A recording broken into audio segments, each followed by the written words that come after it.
I've been drinking protein shakes, powder for years, but finally found a delicious way to get my protein before and after workouts. It's Magic Spoon. It's the best way to eat breakfast. 0 grams of sugar, 13 to 14 grams of protein, and only 4 net grams of carbs in each serving. Only 140 calories a serving. It's keto-friendly, gluten-free, grain-free, soy-free, and low carb. You can build your own box. We're talking about cereal here, folks. Available flavors to build your very own custom bundle are cocoa, fruity, frosted, peanut butter, blueberry, cinnamon, cookies and cream, and maple waffle. And we should note that cookies and cream and maple waffle are back permanently. They used to be limited time only. Now it's permanent because everybody loves it.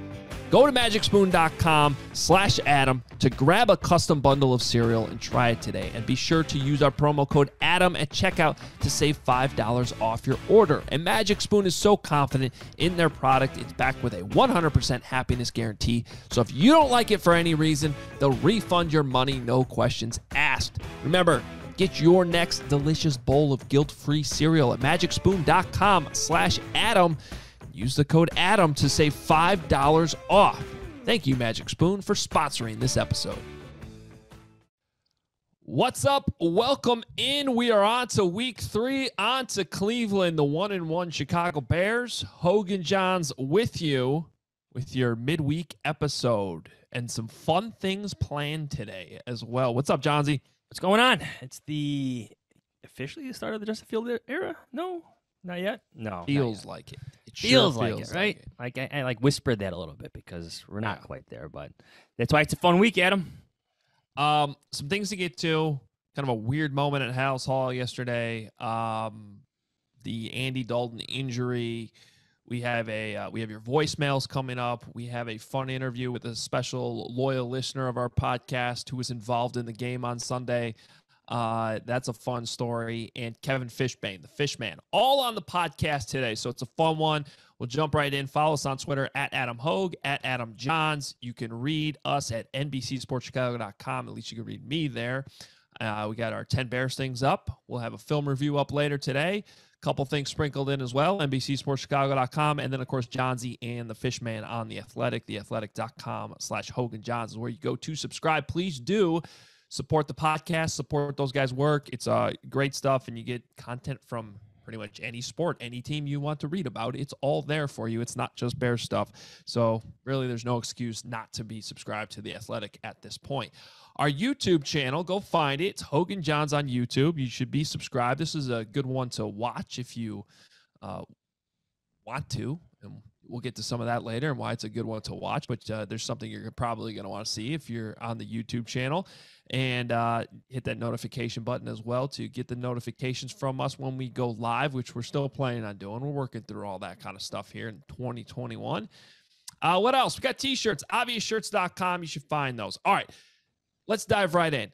Couple things at House Hall yesterday. The quarterback situation, Andy Dalton's injury, per Ian Rappaport at the NFL Network. This is a bone bruise. That's what the MRI showed. Don't know if there's any other damage involved, but there's not a torn ACL per Matt Nagy. But this came from Ian Rappaport, and it's a bone bruise. So I think people hear that and like, oh, he could come back. I don't think it's that case. He's looking at a couple weeks here at least. Yes. Did you happen to read what I wrote about this yesterday, Johns? It's okay if you did. No, I did not. Okay. So you do remember when I hurt myself playing basketball a couple years ago? That I read, yes. I mean, this is my exact injury, essentially what Andy Dalton has. So it's like the only time in the history of covering this team where I can actually relate to an injury. So all I can do is relay what I know about it because I went through this. But I was playing basketball in April of 2019, and I went up for a rebound where I was going to basically catch, gather, go right back up for a wide open layup. And when I came down to spring back up, my leg just gave out. And everyone on the court thought that I had blown out my knee because apparently it bent in a way that it shouldn't have, which honestly, compared to what we saw from Andy Dalton's injury Sunday, that one didn't seem that bad. No. So it's certainly possible that mine was worse. But anyway, what ended up happening, and I went to the doctor thinking I'm having an MRI, my ligaments are all torn, blah, blah, blah. Turned out my ligaments were fine, because essentially what happens is the muscles in your leg do their job and they absorb the blow to the point that they keep the trauma off your ligaments and the ligaments don't tear. But that does not necessarily stop your bones in your leg. Was it the femur and the tibia, right? Yeah, there you go. Look at you. So if you're watching on YouTube, that does not stop them from going like this. Bang. And let me tell you, it hurts. It is by far the most pain that I have felt in my life, not just in the moment, but basically for 2 to 3 days, it was constant pain. Like you could be laying in bed doing nothing, not moving, and it hurts really, really bad. Then that pain subsides, and it only really hurts when you're walking on it or making sudden movements, blah, blah, blah. Now, a couple differences here. First of all, my timeline. I couldn't even try to get back on the basketball court for 3 weeks. Okay, so there's that. I went out there after 3 weeks, realized I really couldn't do anything, and I ended up missing 3 months. All right, now a few differences. I also had a tear in a muscle behind my leg, so don't know if Andy Dalton has that or not, but I actually still feel that to this day a little bit. So even though the ligaments were fine, there was some extra damage. I am not an NFL player by any means. Okay, so Andy Dalton can definitely come back from this faster than I did, depending on how bad it is. And I did not have access to all the things that NFL players have in terms of treatment and recovery and all that great stuff that they have at House Hall. So, and by no means am I trying to say that my injury is the same as Andy Dalton's, but it is in terms But of you just did. The pain and the recovery. Well, I'm kidding. It's fair to a point, right? Yeah, yeah. What I'm saying is that this is not a... I would be shocked if you could play Sunday. Mainly because of the pain and just the movement that it still takes out of you. And by the way, this has been backed up by Pro Football Doc, a bunch of other doctors that offer their analysis on various platforms. The point is, bone bruises sounds like it's not that big of a deal, but you don't come back from it in a few days. You just don't. Well, I think some people...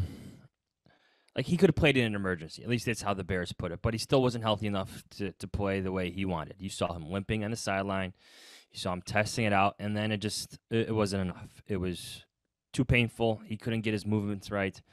So I think he's going to be limited. And let's be honest. Yeah, he is an NFL player, but he's not a young NFL player anymore.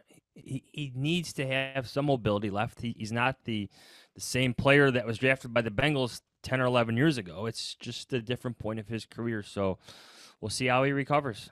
That's part of it. And, it is kind of an injury that opens up the door for Justin Fields. But as Matt Nagy would say, this is where they are. So what did you make then of Nagy being asked directly multiple times, both Sunday and Monday, if Andy Dalton is healthy, is he your starter? Avoiding the question. Yesterday saying that scheme, which, by the way, I understood, because with most positions, when you have a guy who's hurt and maybe questionable for the upcoming game, you don't give answers. I mean, that wasn't out of the norm for me in any means. But then kind of bizarre, 5-10 minutes after the press conference, a Bears representative comes down to the media room and clarifies that Matt Nagy misunderstood the question, and he wants to make it clear that if healthy, Andy Dalton is the starter.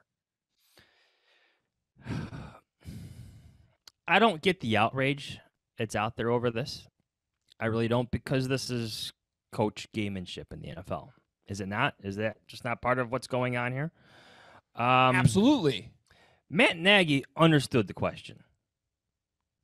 He Twice. repeated the question, by the way. Yes. To himself before he answered it.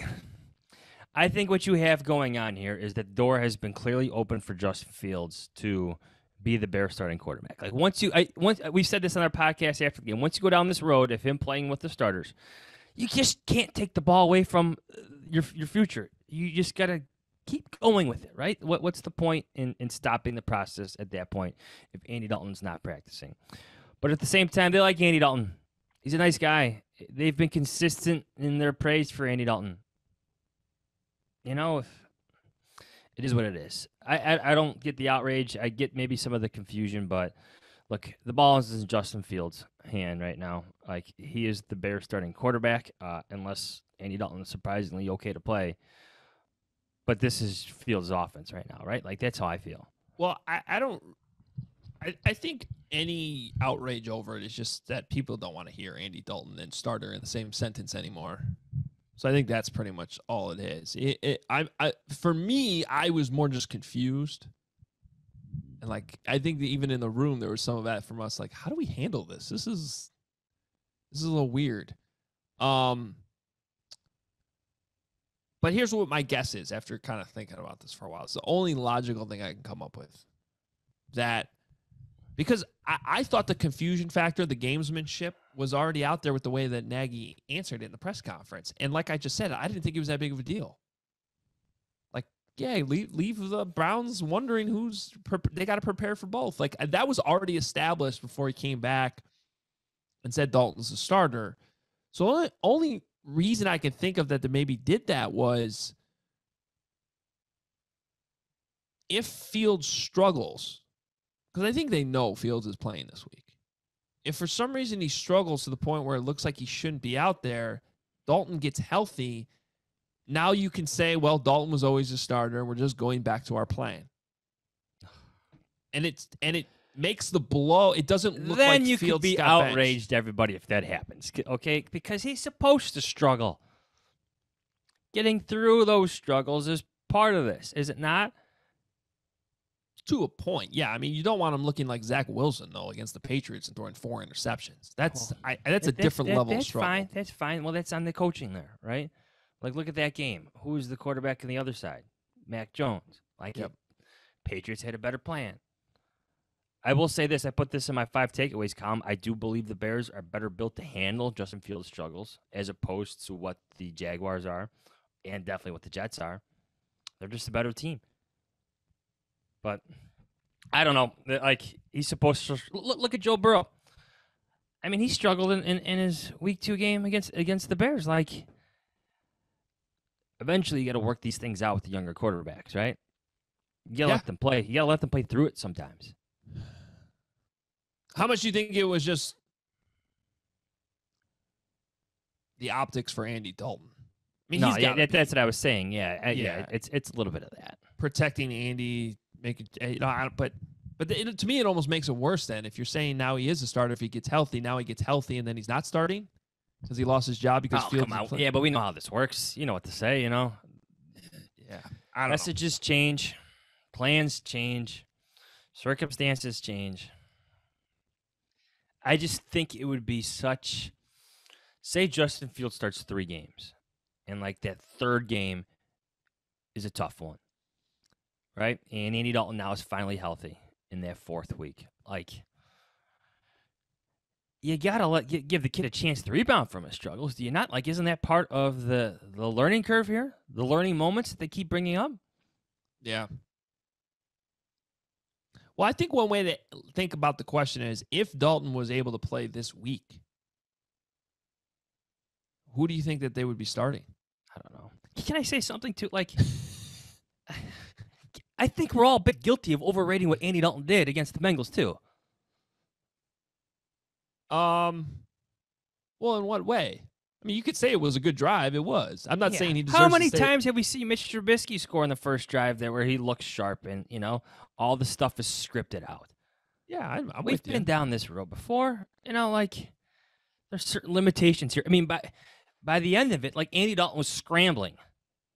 Like, that's how he got hurt. He had 2 big scrambles. Like, that's what we were getting down to in that game. It wasn't like he was blowing the Bengals out of the water here. Like, let's not overrate what Justin Fields did, or let's not overrate what Andy Dalton did in that game either. No, I don't think it.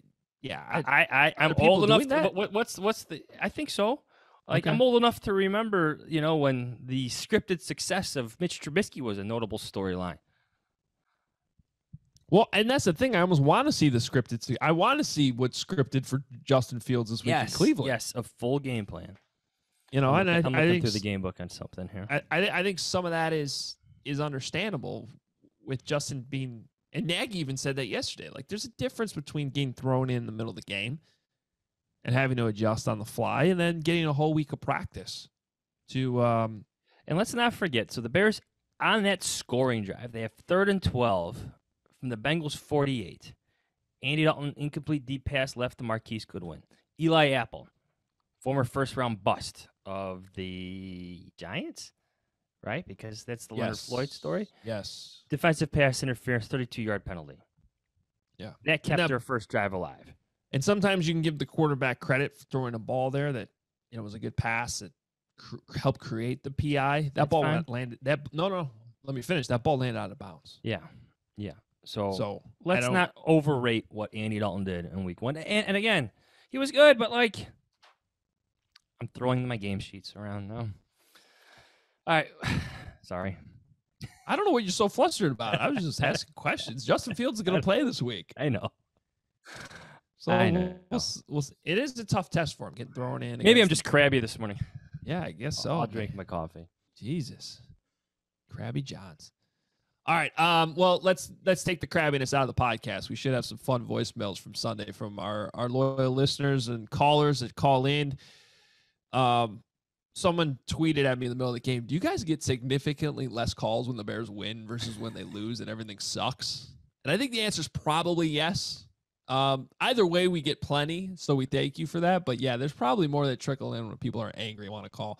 But anyway, this is a win. Justin Fields played. And here are your voicemails from Sunday.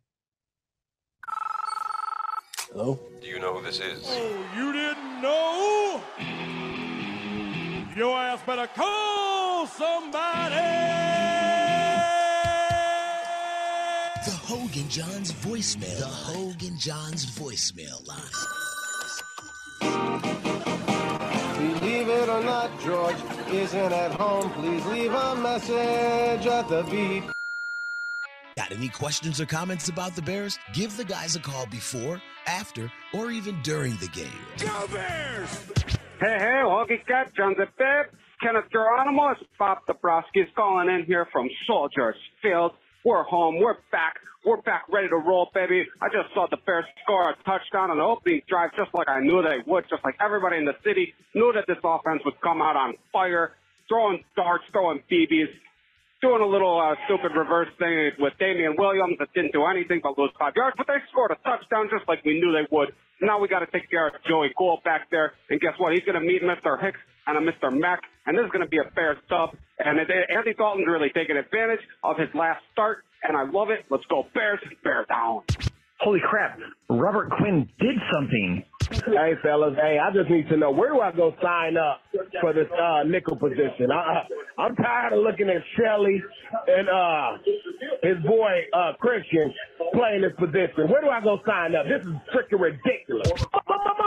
Mac with the sack. Robert Quinn, you piece of shit team. You overpaid bum. You suck. Man, when I say that man, David Montgomery is like a train, he's like a damn train. Listen, I'm sitting here watching this Bears game.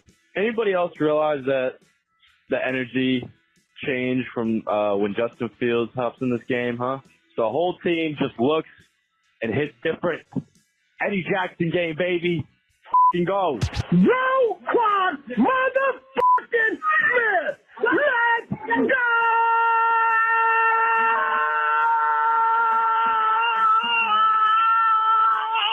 Man, Roquan Smith woke up this morning and said, "Oh, my dog's gonna eat." There's the huge takeaway, pick 6. Take that, Joe Burrow. See ya. Angry Arizona fan here. Pay Roquan Smith his money. Jalen Johnson, thank you for the interception, but still fire Nagy. Thank you, Bears, baby, bear down. You know, this defense, Justin Fields comes in, defense gets a little bit, oh, Jalen Johnson interception, let's go! Like I was saying. Man, we're watching this game right now, and I'm just stoked to see this defense step up, considering last Sunday that was a mess. Let's f***ing bear down. Hey, it's Jay from Connecticut. It's about time. Bear down. Hey, Hoge Jahns, you know, I listen to you guys every week. You guys been talking about the defense and scared about the defense. But how about this I am fairly confident Eddie Jackson is a double agent. He's getting paid from somebody to work against our team. Dude's got to go.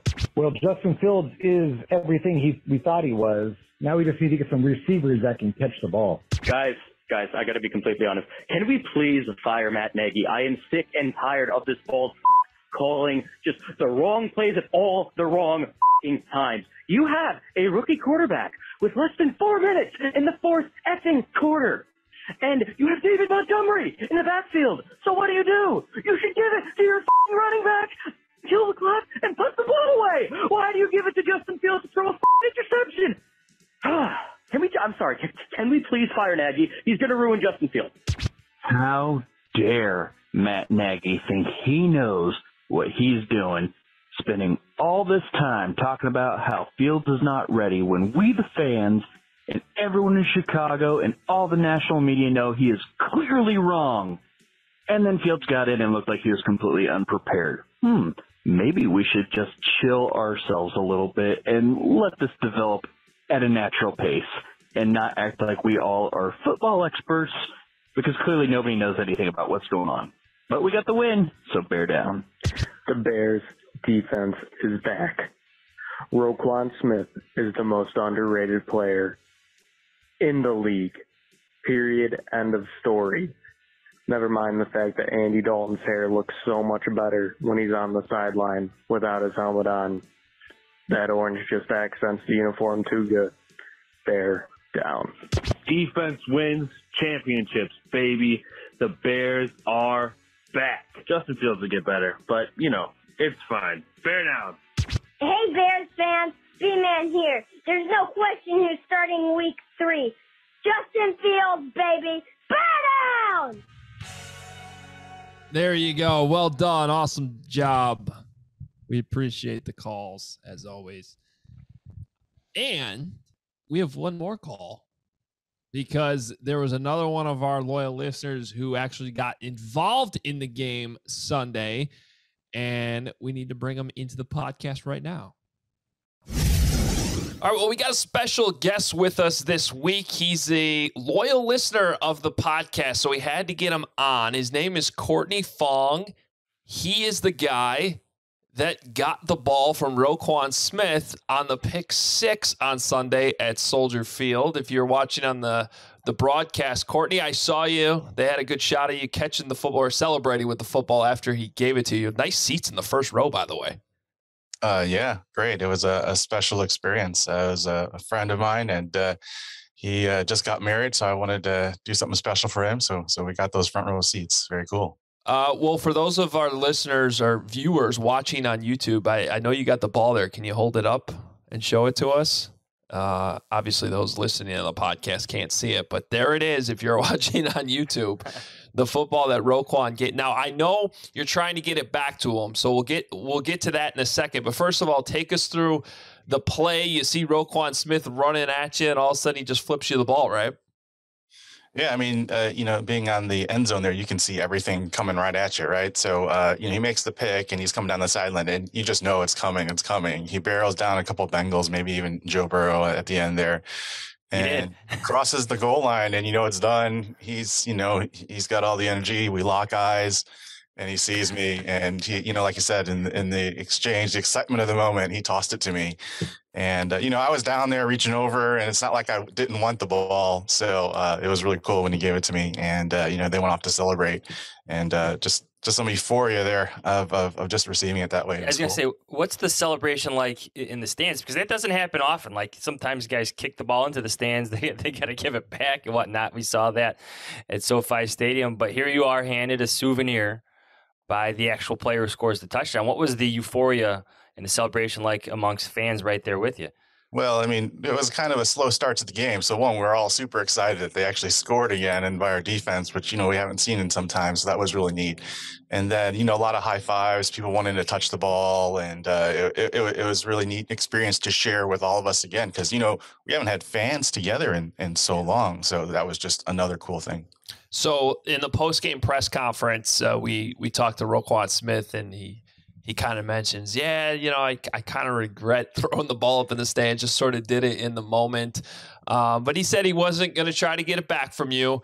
He really nice thing he said. He said, I probably made that fan's day, maybe a little bit more than a day, Courtney. I think he said his year. Yeah. Maybe. So where were you, I guess, when you heard that Roquan said that? What was your reaction? Well, me and my buddy were driving home, and we live in the north suburbs, so it took us a while to get out of the parking lot and all that stuff. So I didn't look at my phone until, an hour and a half or so later. And, there's just messages and texts of all the things. And that's when I said, hey, he talked about, you were the fan that he talked about in the presser. So then I went on the app and I watched it, and I knew right away I had to give it back because that was special. He kind of regretted it. He was trying to be gracious. He was gracious for it. And, at that moment I knew, just trying to figure out, okay, what to do next. Now it's 9:15 on Tuesday morning. Have you heard back from the Bears yet? Have they reached out to you? Have they tracked you down? I have been tracked down. So breaking news, I will be heading to Alice Hall to return the football. So you got the scoop. Oh, nice. So is that happening today? When's that happening? I'm sure Roquan's probably going to greet you or something like that. Yeah, it is going to happen today. I'm probably going to try and head over there during lunchtime. With the NFL now and things going on, there's a lot of COVID protocols, they said. So he's not going to actually be able to meet with me in person because of that, which I totally understand. I don't want to get them sick in case something happens, right? Even though I'm vaccinated. They did say that they would make it up for me once these protocols are over. And we'll figure out something then. So I just trust them to do it. I mean, they know where to find me. I'm a season ticket holder. My seats are in a different spot, but they can find me. Well, they listen to this podcast too, so I'm sure they'll have something nice for you. As soon as you show up to Alice Hall. And have you been to Alice Hall before? I haven't. I was hoping to go to training camp this year, but I didn't. But I'm looking forward to it. It's not about whatever stuff it is. It's just about, hey, that's a major accomplishment in anyone's life, right? If someone had one of my trophies somewhere, I would hope that we'd be able to share it too. So I'm just happy to help him out. And I've said this before that give it to him until Canton wants it, right? Because his career trajectory is. We're looking. He's going to be one of our linebackers, hopefully for a very long time. Yeah, it's certainly looking that way. And that was an outstanding play that he made. Really, honestly, two great people, both what he said after the game and you wanting to get the ball back to him. So good for you, Courtney. It's a great story. Obviously, these are the fans we love to talk to with this podcast. So we thank you for being a loyal listener too. How long have you been listening to the podcast? As long as I subscribe to The Athletic, right? So that's the big thing. I wanted to subscribe and support you guys. And I know it's been hard, especially during pandemic times. I want to make sure all of you are supported. And those are things, that's the content that I've been missing. And I really appreciate all the effort that you put in, asking those hard questions in the press conferences and hopefully getting some good answers. Well, thank you, Courtney. You're far too kind. I wanted to go back to what you said about being in Soldier Field again with all the fans. Yeah. Like, what was it like walking into the stadium, being in the stadium? Obviously, you have the Roquan Smith experience, but just to be at a NFL game with Bears fans again, what was the entire day like? Even the tailgating process, yeah. Well, getting back into you realize, what a mess parking is, number one. And then as you walk in, this is the most people I've been around, in months, years, right? Since we started this thing. So, we're there and you find your seats and you sit down. It's surreal. And then, the national anthem, we're all there. They gave out towels, the rally towels, and you just get the welling in your heart that, oh my gosh, this is a real thing. This is happening. Maybe we're not past all the things we need to get past as a world, but we're getting closer. And this is one of those signs that we're doing it. So having that experience and being able to cheer our beloved players on to do that together was a really neat thing. It sure beats, the TV. Ask me again when it's -20 out, but it was great to be there, to see all the people, to see the excitement, right? And all of those things that go with it. It's unmatched. And those that have never been to Soldier Field, it's one of the best experiences you can have. And you got to see Justin Fields. You got to see the Bears win. Get the ball from Roquan Smith. What a day for you. Really cool experience. And you're a hardworking fan. So we got to let you get back to work too here. That's right. That's right. Thank you. All right, Courtney Fong, thanks so much for being a loyal listener. We appreciate it. Awesome story, and enjoy going to Hallis Hall and giving that ball back to Roquan. Thank you. Thank you. This podcast is brought to you by DIRECTV Stream. Does this sound familiar? You got one device that lets you catch the game live. Another lets you stream your favorite shows. You're watching sports highlights on your phone, and you've got your neighbor's best friend's login for the good stuff. Well, I want to tell you about a simple way to get all the entertainment you love without the hassle. It's called DIRECTV Stream, and it brings you live TV and on-demand favorites together like never before, so you can watch your favorite sports, movies, and shows all in one place. That means no more juggling remotes and no need to buy another device ever again. And the best part? There's no annual contract. So get rid of the clutter and the confusion and get your TV together with DIRECTV Stream. You can learn more at DIRECTV.com. Compatible device required. Content varies by package. This episode is brought to you by Four Sigmatic, a wellness company that is well known for its delicious mushroom coffee. Four Sigmatic's mushroom coffee is real organic, fair trade, single origin Arabica coffee with lion's mane mushroom for productivity and chaga mushroom for immune support. I've been starting my day with Four Sigmatic's ground mushroom coffee with lion's mane instead of regular coffee. And I love how it helps me focus so I can get shit done, like all my writing and doing this podcast for you. It's amazing, and I absolutely love the uptick in my productivity. It helps me focus like nothing else. Mushroom coffee is also easy on my gut. It doesn't leave me with that awful jittery feeling or that midday crash. All Four Sigmatic products are organic, vegan, and gluten-free. Plus, every single batch is third-party lab tested to ensure its purity and safety so you know what you're getting. The highest quality coffee and mushrooms possible. We've worked out an exclusive offer with Four Sigmatic on their best-selling mushroom coffee, but this is just for Hoge Jahns listeners. Get up to 40% off plus free shipping on mushroom coffee bundles. To claim this deal, you must go to foursigmatic.com/Adam. This offer is only for Hoge Jahns listeners and is not available on their regular website. You'll save up to 40% and get free shipping. So go right now to foursigmatic.com/Adam and fuel your productivity and creativity with some delicious mushroom coffee. Today's episode is sponsored by the NBA and their quest to advance the game of basketball, grow the community, and impact culture. The league celebrates its teams, players, and fans across the past, present, and future as part of its 75th anniversary season. That's Game highlights pivotal moments on court and beyond, from iconic plays in arenas to the impact players have in the community. That's the NBA. That's Game. I think here in Chicago, we're all looking forward to seeing the backcourt of Lonzo Ball and Zach LaVine for the Bulls. Plus, we always know the team's very active in the community, always doing great stuff. This is more than just basketball. It's what connects us all, keeps us coming back for more. That's the NBA. That's Game. Your online checking account shouldn't cost you money. That's why Chime, an award-winning app and debit card, has no overdraft fees, foreign transaction fees, monthly service fees, or transfer fees. How about that? That's amazing. They have over 60,000 fee-free in-network ATMs at locations like Walgreens, 7-Eleven, CVS, and more. It's more than the top 3 national banks combined. You can also send money to anyone, even if they aren't on Chime. No fees for you or cash-out fees for them. It's time to say goodbye to hidden fees. Join the millions of Americans already loving Chime. Sign up takes only 2 minutes and doesn't affect your credit score. Get started today at chime.com/Adams. That's chime.com/Adams. One more time.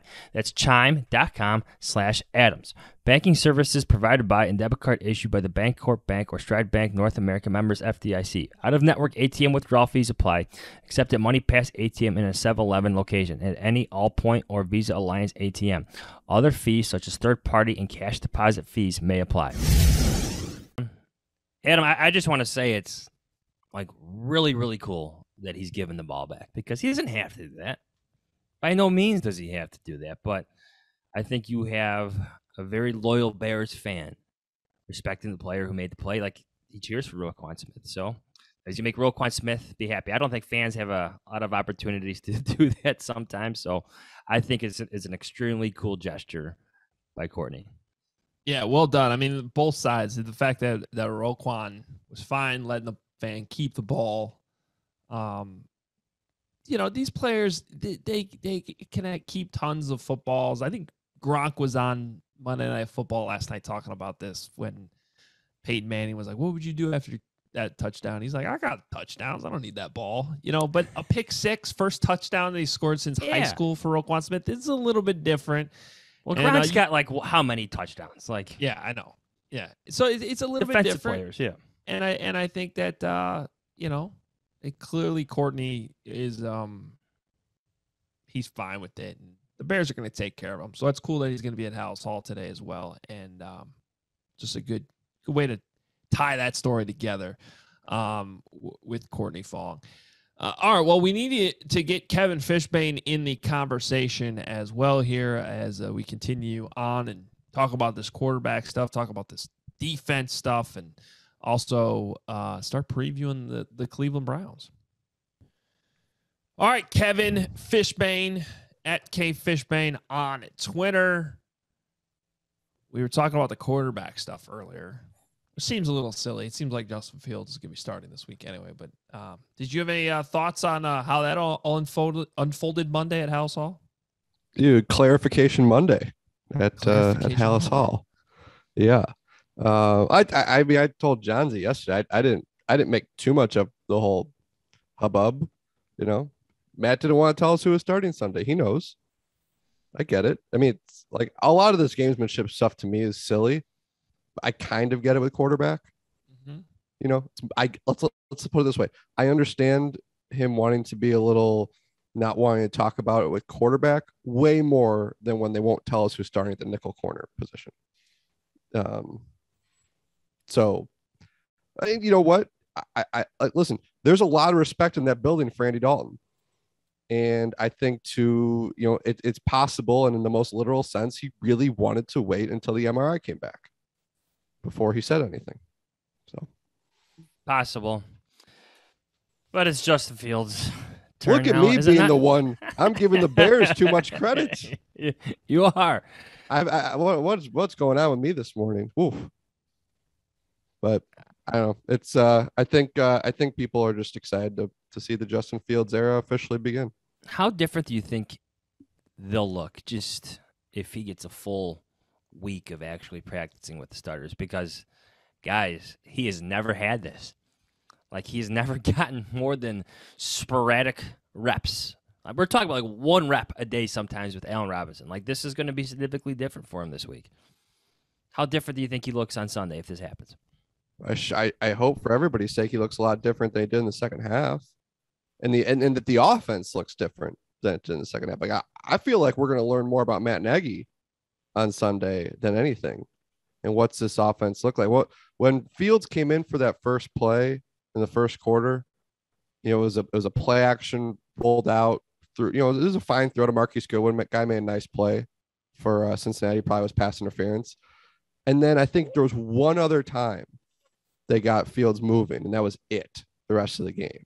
So I have to imagine they're going to really, you know, give him some first read, get him moving, get him running. You know, like we talked about that passing chart, right? Like every single throw except for the interception was outside the numbers. I need to defend Justin Fields for a second because in the same way, Johns, you were earlier like saying that Dalton's start to the game was overrated. Like this criticism of Fields, I think, is a little overblown. Okay. For one, he did throw a 35-yard touchdown dime to Allen Robinson that he dropped. Okay. That should have been on a stat sheet. He also threw a ball to Cole Kmet that I didn't think was pass interference. So that should have been on a stat sheet. He threw another like 22-yarder, something in that range to Darnell Mooney that went off his fingertips that needs to be caught. So that didn't go on a stat sheet, right? So there's 2 incompletions there and another one that would have been added, another completion that would have been added if there wasn't a penalty. And like, to me, the false starts were somewhat understandable. It goes back to the practicing of not working with that offensive line a whole lot. That completely correctable stuff that I doubt will be an issue in Cleveland, even in the road game. And, you know, sometimes the other team makes great plays and great coverages. Like, obviously, you don't want to see him throw that interception to the linebacker. But Joe Burrow threw an interception right to Roquan Smith, too. You know, and that was actually worse because I would give the Bengals credit. That linebacker did a great job of rushing upfield. He took like 2 or 3 steps. It wasn't just like him bluffing at the line and dropping back at the snap. He took 2 or 3 steps upfield and then dropped back. He made a great play. So for a rookie quarterback who's getting thrown in for the first time, wasn't completely surprised that it happened. I just do not think that his play was as bad as it's getting made out to be right now, because I think the most important thing is he did not look overwhelmed. To me, he looked comfortable despite some of the mistakes and issues. And I, unlike Zach Wilson, who I thought looked like he was seeing ghosts at times and just didn't know what he was looking at out there, Justin Fields seemed fine to me. You could say the same about Burrow. In his second year with new receivers, I mean, the Roquan Smith interception, Roquan Smith read him perfectly. Like, he threw it right to him. That's actually a great point, bringing up the differences in those interceptions. And you have the Blackson and you have, Jalen Johnson's interception. It's just, I mean, these young quarterbacks should be allowed to make mistakes. Even Joe Burrow, like Alec Ogletree blitzes, ball gets tipped, Angelo Blackson makes the interception. Like, that's going to happen sometimes. Like, sometimes the defense just makes plays, but they should be allowed to fail a little bit. That's what I'm getting at. Like, that's part of it. And I like there's a limits to bringing up like missed catches and stuff like that and drops. I was probably guilty of it with Trubisky, right? Eventually it was just what it was, right? He's not raising the bar for everybody else. But that pass to Allen Robinson hit your best receiver in the chest and went through both of his arms in the end zone. That is, by all accounts, 100% a drop. You can argue about Mooney's drop hit his hands. He said after the game he was a step behind the throw, but maybe that's something that gets worked out if they actually get to practice together more than the occasional one snap. We get that everybody in this town wants the instant gratification. I mean, the excitement level for Fields is at an all-time high. And it's interesting because what we're talking about is the exact reason why the Bears want to be patient with him, right? Like, this is the frustration over the way Fields played. And like, I went back, Kyler Murray, rookie of the year, Arizona went 5-10-1. Cam Newton, rookie of the year, Carolina went 6-10. Justin Herbert, I think, is a perfect example. Guy was with a lame duck coaching staff, a below average offensive line. Everybody knew that coaching staff was going to leave. And I think Anthony Lynn's a really good coach. And they went 7-9, bringing a new coaching staff with a defensive head coach. Did anybody worry this offseason about Justin Herbert's development? If it was going to be hampered at all? No. Like, this stuff happens with rookie quarterbacks. The thing is, I don't know if the head coach and GM are willing to put up with those rookie lumps. I don't think they're as excited about it. But I think people need to realize, like, this is just what happens with first-year quarterbacks. And, like, I don't think Zach Wilson's a bust because he threw 4 picks. I had Justin Fields ranked ahead of him on my mental Adam Hoge quarterback big board. But, I think everyone's going to need to be patient. It's going to be a roller coaster with this guy. And then the idea is that all these things just lead to his development. And eventually he's going to be, the great quarterback everybody hopes for. You have a mental Adam Hoge big board? Yeah. What does that look like in your head? It's a list of quarterbacks and a picture of you interviewing Fitz in the top corner. Nice. Yeah. Nice. I'll take it. I'll take it. Northwestern, by the way, 1-2 since Adam Hoge left the sideline. Mark Carmen's is not getting the job done. I think this is obvious. And he's 0-2, actually. He didn't even get the victory last week. So, I think they have a real problem there, quite frankly, with Mark Carmen. It seems fairly obvious. Just either that or the quarterback play. Yeah, or maybe that too. I don't know. I honestly thought the biggest problem with Justin Fields, at least I had rewatching the game, was I thought some of his throws were late. Like, that's the stuff that actually developmentally that I'm not concerned. I'm just, that was a question mark. And I thought like the one in the end zone where Darnell Mooney was coming open, that was kind of hard to see. Probably sees that better with more experience. He threw it a little late. By the time the ball got there, it was out of bounds. So that's the kind of stuff that I'd like to see improve, but I'm not too concerned about it. Some of the other stuff I just think is, not that big of a deal. Sorry, really quick. That 3rd and goal play. Yeah. It looked like the Bengals had a little bit of a zone going to Fields' backside because at first you thought Montgomery was open and then you saw a Bengals player there. Isn't that the perfect play to get him moving? Like, you watch Baltimore, you watch some of these teams with these mobile quarterbacks. That's the area of the field where he's such a weapon. And I get that there was probably some limitations in the plays. And I think they were 6. It was a 6-yard line, maybe. They're on the 4. Now here's where this is where I think that we learn about Matt Nagy this week because,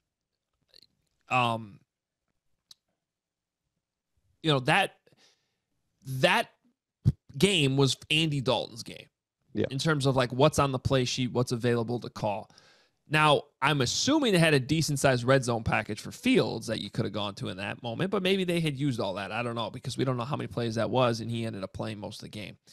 So my point is I'm willing to give him a pass for this week, but I do want to see what it looks like now that you have a whole week to prepare and get this in for Justin Fields because I'm with you. Like some of that should look different. Make it easier on him. Split the field in half. Get them out moving, those types of things. And I think we will see that. And I do think it's important that now Matt Nagy has his handpicked guy. He's out there. There are really no more excuses. He has enough to work with. He has 2 good wide receivers. Not great wide receivers, good receivers. He has 2 decent tight ends. He has a really good running back, in my opinion. And one of the underrated things from the game is I actually thought the offensive line played fine. Not great, but fine. Not a major problem like everybody thought going into the season. So there's really not too many excuses. I do want to bring up one scenario before we get out of here because we do have to leave and go to House Hall. What if the Bears are good?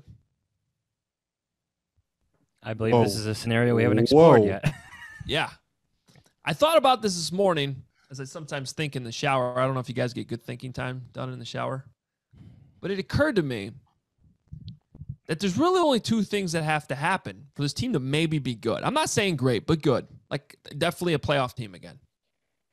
One is, if the defense is more like the defense we saw against the Bengals, that changes a lot. That changes a lot. And then the other scenario is one that we've actually talked about a lot that I think many people think is real. If Justin Fields is good at quarterback, that changes a lot too. Like, what if he plays like Deshaun Watson did as a rookie before he got hurt? I don't think that that's something that's off the table. So now all of a sudden you have a good defense and a good quarterback and enough weapons on offense. Yes, it's still a hard schedule, but to me, just if those 2 things are real, and I think it's at least a possibility worth exploring, maybe this team isn't bad. Didn't you guys mock me for my multiverse preseason predictions? No. And look where we are. Look where we are. I never mock you guys. Look where we are. I do think if Justin Fields plays more football than Andy Dalton this year, the Bears are good enough for 2 more wins. And that would be, what did I have them at? 9 and 8? Is that 17? You had them at 2 separate records for the record. I think the first one was 0 and 17. Yes. So your second multiverse is 2 and 15. Right? That's what but you but had? that goes to your point though. If Justin, major. like Actually, he's better. No, it was I had them at 7 and 10 with Andy Dalton playing more games. If Justin Fields plays more games this year, I think he's good enough to get you 2 more wins. I don't know why that's so hard to understand, but now I would take some pleasure in watching fans twist themselves into pretzels on how to manage a good Bears team, which means the people in charge of this Bears team are going to be here for a while. And that would be very... See, you had to go there. You had to go there. I mean, isn't that the great irony, though? Like, they love Justin Fields, but hate the 2 people that are responsible for bringing in Justin Fields. Yeah. That's the Chicago Bears fandom, like, summed up in, like, just And Jalen Johnson and Roquan Smith and Khalil Mack. I mean, it could go on. Yes, there's plenty of examples of Robert Quinn that not good, but, like, it's not a disaster. I've seen disasters in the NFL. Guys that just totally did not deserve to be employed in the positions they were in. That's not the situation the Bears are in, but that's a whole different conversation. Just real quick, plausible or not what I just said? Well, yes. Okay. Yes. Yeah. I'm possible. We're on to multiverse B, in my opinion, now with Justin Fields taking over. Like this was always part of the conversation, was it not? Like, now my guess is the defense isn't that good. That was kind of insane. I mean, 4 takeaways in like 5 minutes or whatever it was ridiculous. But they weren't as bad as they were going to be in week 1. Right. But at the same time, you got to look at the opponents too. I mean, I think the Rams are a lot better team than the Bengals. So, you know, I actually think the Browns are somewhere between the Rams and the Bengals. Yeah, and that's why I think this week against the Browns might be a good barometer for what's really maybe going to play out this season. And I don't necessarily think the Bears are going to win, but, you know, if they play a good competitive game against a good football team and Justin Fields looks okay and the defense looks good, I mean, I think you can come out of this week 1 and 2 and still feel okay about what's going on. Yeah, I mean, I think you'd feel better about that with Justin Fields playing well, certainly, than you would the alternative. But I had, when the season started, I thought about how the Bears want to. Essentially, the Bears were thinking with Andy Dalton we can go 10-7, right? That had to be part of the thought process. We can go 10-7, go to the playoffs with Andy Dalton. I just didn't think the roster was good enough, and I'm not sure if the roster is good enough as a whole for Justin Fields, because I do think he is. We know he has the potential to elevate this team and put together some, you know, the Deshaun Watson-esque and some of the, you know, what Justin Herbert did last year. But again, Chargers went 7-9 last year. So it's going to be, it could be rocky, but yeah, look, if Fields is who they think he is, then yeah, he can get them to 9-10 wins. All right. Well, just wanted to bring it up as a possibility. Overreaction Tuesday in week 2. Why not?